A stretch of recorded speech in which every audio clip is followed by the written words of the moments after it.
തീരുമാനിക്കണം. അപ്പം അതുകൊണ്ട് നിങ്ങളാണ് പറയേണ്ടത് ഇത് ഫെമിനിസ്റ്റ് സിനിമയാണോ അല്ലെങ്കിൽ അല്ലേ ആളുകളെ സപ്പോർട്ട് ചെയ്യുന്ന menist I don't know that term whatever it is അത് നിങ്ങളാ തീരുമാനിക്കട്ടെ. 2-3 റിവ്യൂവിന്റെ സമയത്ത് അങ്ങനെ ഒരു ഇത് വന്നായിരുന്നു. ഫെമിനിസ്റ്റ് ചായവുള്ള സിനിമയാണ്, സ്ത്രീകളെ നന്നായിട്ട് പൊക്കി. ഇത് ആരാണ് എടുത്തത്? ആരാണ് അല്ല ഇതിന്റെ ഡയറക്ടർ സ്ത്രീ അല്ലല്ലോ. അപ്പോൾ പുള്ളിയുടെ ലെൻസിലൂടെ അല്ലെങ്കിൽ പുള്ളിയുടെ കണ്ണിലൂടെ കാണുമെന്ന് പറയുമ്പോൾ സത്യം പറഞ്ഞു കഴിഞ്ഞാൽ നമ്മൾ ആലോചിക്കണം. കാരണം നമ്മളൊരു സിനിമ കാണുമ്പോൾ അത് ഫെമിനിസ്റ്റ് ആയിട്ടാണോ നമ്മൾ അതിനെ ചിത്രീകരിക്കുന്നത്, അല്ലെങ്കിൽ അതിലൊരു ശരിയുണ്ടോ എന്നുള്ളത് നമ്മൾ തീരുമാനിക്കണ്ടേ. ഇപ്പോൾ കമൽ സാറിനെ സംബന്ധിച്ച് അല്ലെങ്കിൽ ഞങ്ങളെ സംബന്ധിച്ച് ഇതിൻ്റെ ഒരു കണ്ടന്റ് എന്ന് പറയുന്നത് കൃത്യമായിട്ട് കാര്യങ്ങൾ കൺവേ ചെയ്യുക എന്നുള്ളതാണ്. ഒരുപാട് പേര് ഇതുപോലെ ഒരുപാട് കാര്യങ്ങളിലൂടെ കടന്നു പോകുന്നുണ്ട്. നമ്മൾ സംസാരിക്കണ്ടേ എവിടെയെങ്കിലും. അപ്പോൾ നിങ്ങൾ സിനിമ കാണുക, സിനിമ കണ്ടിട്ട് നിങ്ങൾ പറ. പല റിവ്യൂകളും വരും. ഇപ്പോൾ ഇത് ആദ്യത്തെ ദിവസമല്ലേ ആയിട്ടുള്ളൂ. ഇനിയും കാര്യങ്ങൾ വരട്ടെ. ചർച്ച ചെയ്യാനായിട്ട് ആൾക്കാർ മടിക്കുന്ന ഒരു വിഷയമാണ്. ഇതിപ്പോൾ ഫാമിലിയിലാണെങ്കിൽ പോലും വൈഫ് വീട്ടിൽ പോലും പറയാനായിട്ട് മടിക്കുന്ന, അല്ലെങ്കിൽ പാർട്ട്ണർ ഉണ്ടെങ്കിൽ അയാൾ പോലും പുറത്തേക്ക് പറയാൻ മടിക്കുന്ന ഒരു സബ്ജക്റ്റാണിത്. അത് ഇപ്പോൾ വിവേകാനന്ദനെ റെപ്രസെൻ്റ് ചെയ്യുന്ന ഒരുപാട്, ഞാൻ പറയുന്നില്ല, വിവേകാനന്ദനെ റെപ്രസെൻ്റ് ചെയ്യുന്ന ഒരുപാട് ആൾക്കാരുണ്ട്. സോ അയാൾ ഒരുപക്ഷെ ചിലപ്പോൾ അയാളുടെ തെറ്റ് മനസ്സിലാക്കുമായിരിക്കും. പക്ഷെ മനസ്സിലാക്കണമെങ്കിൽ പോലും നമ്മൾ ഓപ്പണായിട്ടത് പറയണമെന്നുള്ളതാണ്.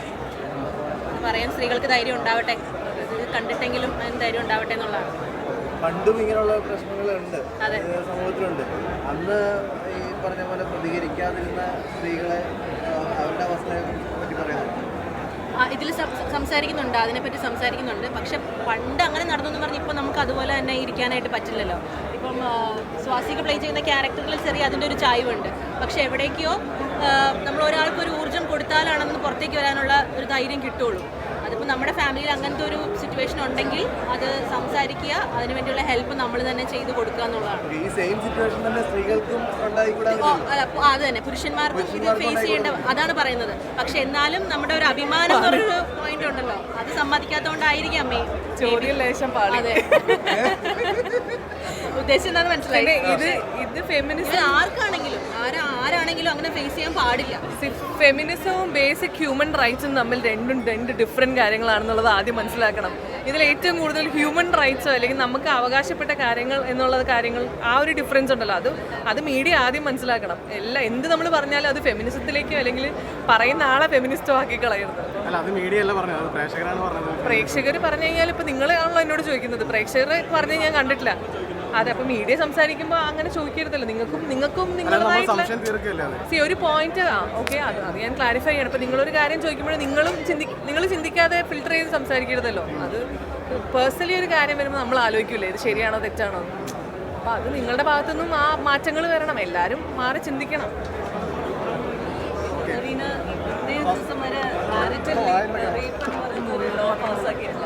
ഒരു ഭരണകൂടം ഒരു ഭരണകക്ഷിയും പാസ്സാക്കിയിട്ടില്ല മാരിറ്റൽ റേപ്പ്. അതാണ് ഭാര്യയ്ക്ക് സംഭവിക്കുമ്പോൾ അത് ഭർത്താവിൻ്റെ അവകാശമാണെന്നും ഭർത്താവിന് സംഭവിക്കുമ്പോൾ അത് ഭാര്യയുടെ അവകാശമാണെന്നും പറയുന്നിടത്താണ് ഒരു ക്വസ്റ്റ്യൻ വരുന്നത്. അത് ഹ്യൂമൻ റൈറ്റ്സ് അവിടെ അപ്പോൾ ആരും ചർച്ച ചെയ്യാതിരിക്കുകയാണ്. ഇതൊരു നിയമ പോരാട്ടത്തിലേക്ക് എത്തിക്കഴിഞ്ഞാൽ ഇത് വിജയിക്കുമോ ഇങ്ങനെ ഒരാളുടെ ജീവിതത്തിൽ വന്നു കഴിഞ്ഞാൽ? നിയമ പോരാട്ടം ഇപ്പം നമുക്ക് തന്നെ അറിയാം. ഒരു കേസ് ഉണ്ടായി കഴിഞ്ഞിട്ടുണ്ടെങ്കിൽ എത്രത്തോളം അതിൻ്റെ പുറകെ നടക്കണമെന്നുള്ളത് നമുക്കറിയാവുന്ന ഒരു കാര്യമാണ്. അപ്പം എന്തെങ്കിലും ഒരു കൺസിഡറേഷൻ ഇന്ന് കിട്ടുവാണെങ്കിൽ മാത്രമേ ഇതൊരു നിയമ പോരാട്ടത്തിലേക്ക് ഒരാളുടെ ഒരു മാനസികാവസ്ഥയാണ്. ആ മാനസികാവസ്ഥയെ കൂടെ നമ്മൾ കൺസിഡർ ചെയ്യണം. ഇത് ചിലപ്പോൾ നമുക്ക് എല്ലാവരോടും പബ്ലിക്കലി ഓപ്പണായിട്ട് പറഞ്ഞ് നടക്കാനായിട്ട് സ്ത്രീകൾക്കാണെങ്കിലും പുരുഷന്മാർക്കാണെങ്കിലും ചിലപ്പോൾ പറ്റിയെന്ന് വരില്ല. അപ്പോൾ അതിന് നമുക്ക് എന്ത് ചെയ്യാൻ പറ്റും എന്നുള്ളതും കൂടെ നമ്മൾ ചിന്തിക്കേണ്ട ഒരു കാര്യമാണ് എന്നാണ് എനിക്ക് തോന്നിയിട്ടുള്ളത്. കാണുക, അത് തന്നെ കാണാൻ പോകുന്ന പ്രേക്ഷകരോട് പറയാം, കാണുക, എന്നിട്ട് പറയാം, അഭിപ്രായം പറയാം. അയ്യോ എന്തൊരു ചൂടാണോ. ഇല്ല, ഇവരെല്ലാം പറഞ്ഞല്ലോ, എല്ലാ പോയിന്റ്സും അവർ പറഞ്ഞു. അത് തന്നെയാണ് എനിക്കും പറയാനുള്ളത്.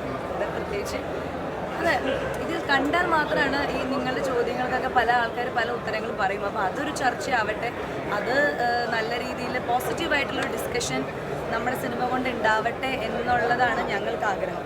അല്ലാതെ സ്ത്രീകൾ മാത്രം സംസാരിക്കട്ടെ, പുരുഷന്മാർക്ക് മാത്രം, അങ്ങനെയല്ല. രണ്ടുപേരും അത് ചർച്ച വന്ന് അതൊരു പോസിറ്റീവായിട്ടുള്ള ചർച്ചയാവട്ടെ. നമ്മൾ ഈ സിനിമയുടെ എൻഡിൽ പറഞ്ഞ പോലെ ഇതൊരു ഉപദേശം നമ്മൾ ആർക്കും കൊടുക്കാനോ അങ്ങനെയൊന്നും എന്തായാലും പറ്റില്ല.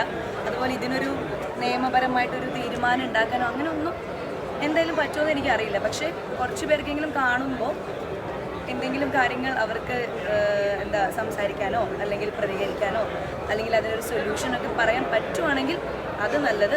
അത് നമ്മുടെ സിനിമ കൊണ്ട് കിട്ടുന്നത് നമ്മൾക്കൊരു അഭിമാനമാണ്.